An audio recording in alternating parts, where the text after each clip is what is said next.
Kagulat World, isang blockbuster collision ang nakaabang sa Cincinnati Open dahil inilagay ng official tournament draw preview sina Alexandra Ayala at Amanda Anisimova sa projected third-round showdown.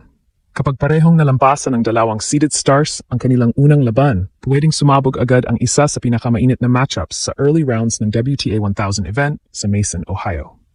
Mismong Cincinnati Open ang nagsabing si Anisimova ay seeded to face Alex in the third round at hindi ordinaryong laban ito. Si Alex ay kasalukuyang world number 20, may 35-18 record ngayong 2026 at bagong-bagong first WTA singles title mula Washington.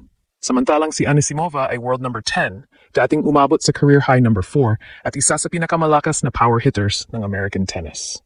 Fresh din ang dalawang players mula Toronto. Umabot si Alex sa round of 16 matapos pahabayin sa 7 matches ang kanyang winning streak bago siya pinigil ni Belinda Bencivenga. Si Anisimova naman ay umabot din sa round of 16 bago natalo kay Elina Svitolina 6-2, 6-4. Ngayon nasa Cincinnati na ang Pinay sensation. Official practice schedule even listed Alex hitting with Barbora Krejcikova on court 26, habang si Anisimova naman ay nakaschedule kasama si Leylah Fernandez. At kung magtagpo nga sila, power ng Amerika kontra bilis, angles at fighting heart ng Pilipinas. Isang laban na pwedeng magpaalab sa Cincinnati. Alexandra Ayala versus Amanda Anisimova. Kapag natuloy, siguradong liliyabang Ohio. Ito na naman ang klase ng draw na pag nakita mo ang pangalan ni Alex, mapapatingin ka agad sa susunod na linya. Dahil sa Cincinnati Open, hindi lang basta nakakuha ng first round bye ang Filipina star bilang number 17 seed. Sa parehong section ng draw ay nakapuwesto ang isa sa pinakamapanganib na American hitters sa women's tennis, Amanda Anisimova. At hindi lang tayo ang nakakakita sa posibilidad ng malaking laban na ito. Mismong Cincinnati Open, sa kanilang official draw preview, ang nag-highlight na si Anisimova ay seeded to face Alex in the third round. Kaya malinaw ang setup. Hindi pa automatic na magkikita sila. Pero kapag parehong nanalo sa kanilang opening assignment, Ayala versus Anisimova ang magiging salpukan sa round of 32 o third round ng tournament. At kapag nangyari iyon, napagandang measuring stick nito para kay Alex. Why? Because Amanda Anisimova is not just another seeded American. Ang 24-year-old American ay kasalukuyang world number 10, habang si Alex naman ay world number 20. Sa official WTA rankings, 10 puwesto lang ang pagitan nila ngayon, isang malaking indikasyon kung gaano kalapit na si Alex sa tunay na elite tier ng women's tennis. Pero mas mabigat ang resume ni Anisimova kaysa sa ranking number lang. She became one of the biggest comeback stories of women's tennis, climbing all the way to world number 4, winning a WTA 1000 title in Doha and reaching back-to-back Grand Slam finals. The Cincinnati Open itself describes her as last year's Wimbledon and US Open finalist. Yan ang klase ng player na posibleng haharang sa landas ni Alex. Pero eto ang magandang parte. Hindi na rin ordinaryong challenger si Alex. Hindi na ito yung panahon na malaking achievement na lamang ang makaharap ang top 10 player. Ngayong 2026, si Alex mismo ay may 35 wins, isang WTA singles title at ranking na number 20 sa mundo. At kung gusto mong malaman kung bakit tumaas ng ganito kabilis ang respeto sa kanya, balikan lang natin ang Washington.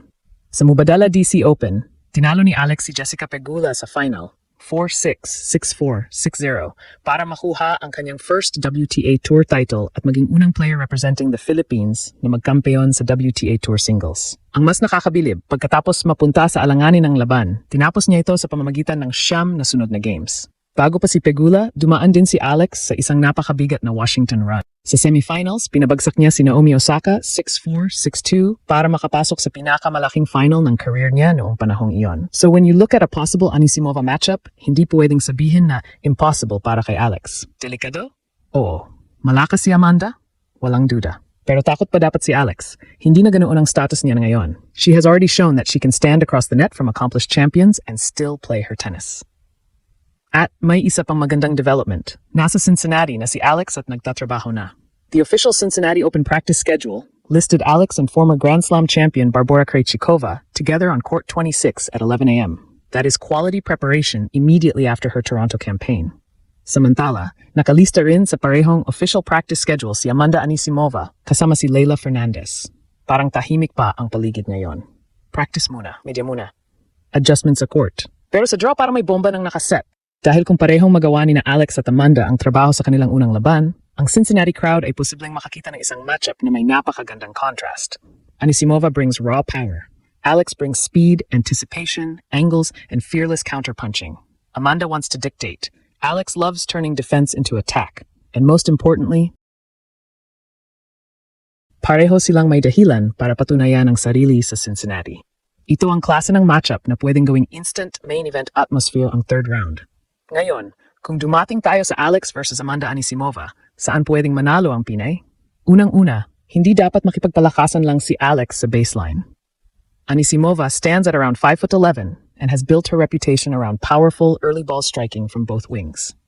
Kapag nabigyan siya ng stationary ball sa gitna ng court, kaya niyang kontrolin ang rally very quickly. Her current WTA profile lists her at world number 10, while her 2026 record entering Cincinnati is 16 wins and 9 losses.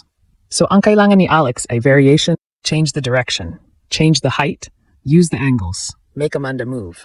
Ito ang malaking strength ng modern version ni Alex. Hindi niya kailangang manalo sa pamamagitan ng pure power lamang. She can absorb pace, redirect the ball, and create uncomfortable positions with her left-handed patterns. At psychologically, napakalaking bagay ng Washington Championship. Hindi na kailangang isipin ni Alex na kaya ko kayang talunin ang isang elite American? Nasagot na niya yon. Jessica Pegula was world number 3 entering their Washington final, yet Alex rallied from a set down and finished with a dominant 6-0 deciding set. Naomi Osaka? Natalo rin niya. Leylah Fernandez, tinalo rin niya sa Washington run. Katie McNally? Sa Toronto, pinanalo ni Alex ang isang physical 3-set battle, 6-3, 5-7, 6-4, para ma-extend ang winning streak niya sa 7 matches. Ibig sabihin, hindi na bago kay Alex ang pressure ng North American hard courts. And interestingly, pareho silang galing sa round of 16 exit sa Toronto. Si Alex ay pinigil ni Olympic champion Belinda Bencic, 6-4, 6-0. Si Anisimova naman ay tinalo ni Elina Svitolina, 6-2, 6-4. Sa loob ng 1 hour and 18 minutes. So neither player arrives in Cincinnati carrying an endless winning streak. Pareho silang may gustong i-reset. Pareho silang may gustong patunayan. Pero para kay Alex, may isang bagay na kakaiba ngayon. The spotlight follows her. A Cincinnati-based reporter, Charlie Clifford, posted about the Filipina sensation arriving for her first Cincinnati Open and described her as one of tennis's rapidly growing attractions.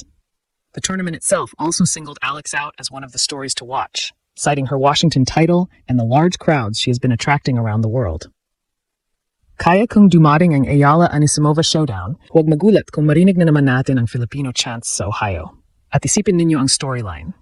World number 10 America versus world number 20 Philippines.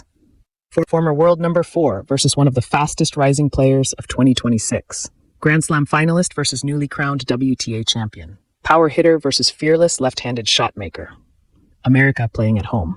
Pero si Alex, parang saan man siya pumunta ngayon, nakakagawa na rin siya ng sarili niyang home crowd. Kaya bago pa man natin tingnan ang possible score, may isang bagay ng malinaw. Hindi na pupunta si Alex sa ganitong matchup para lang makipagsabayan. Pupunta siya para manalo.